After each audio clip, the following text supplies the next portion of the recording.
Good sprints for burning that last bit of fat and build some lean muscle. What do you like for sprinting? What's your modality? My favorite go-to when I go to the track, I sprint the straightaway and I recover on the curve. And that's just kind of my favorite thing. Yeah. And that's basically an even interval of 100 meters of sprint and then 100 meters recovery. Obviously, the sprint is much faster than the recovery. So I would say it's like maybe 2-to-1 ratio in time-wise. I just really like that. And then you can do an even number. I usually do 8 to 10, depending on the day. So is it just continuous? Yeah, continuous. So I'll sprint, recover, and I'll do that 8 times. So that's 4 laps around the track. So if you don't have access to a track or it's winter time and you can't train outside, what I would do on a treadmill, like when I used to train sprints in the winter time when I lived in Canada, it would be... We interrupt this program for an important news announcement. You can now get access to all our workout programs, recipes, and meal plans inside our workout app. Try it for free today. Link in the description. Now let's get back to the episode. 30-second sprint on a treadmill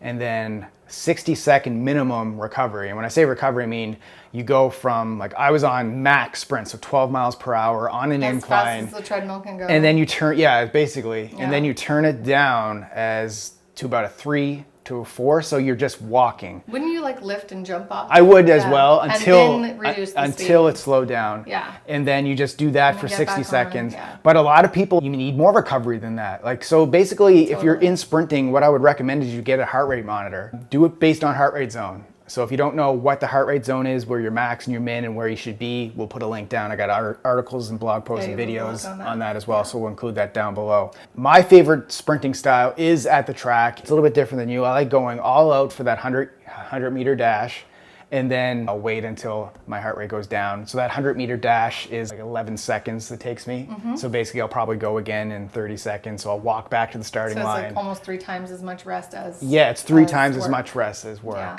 Rest is really important when it comes to sprints. Like, you guys should not underestimate the importance of resting, because if you don't rest, then your next interval is going to be real crappy. Yeah, you'll not lose it. Your intensity is going to go down, and you're just not getting as much out of it. It's not an actual sprint. But for beginners, I would recommend do like a run walk interval and work your way up to sprinting, because sprinting really does mean all out, balls to the wall. You can't talk. You should not be able to carry a conversation. And if you are beginner sprinters, check out my Live Lean Sprint workout program. We'll link that down below as well, because that has phases to it. So basically is, if you've never sprinted before in your life or you're brand new to fitness, phase 1 is for you. Like, it tells you, like, if you're overweight and you can't even run to the corner, start there, and it progressively builds you up with other phases where it's going to get you into a badass within weeks. Yeah, but sprinting is definitely our preferred way of running. Like, we don't go on long runs, but we definitely do sprint. So we highly recommend that for you guys to help burn fat versus burn muscle.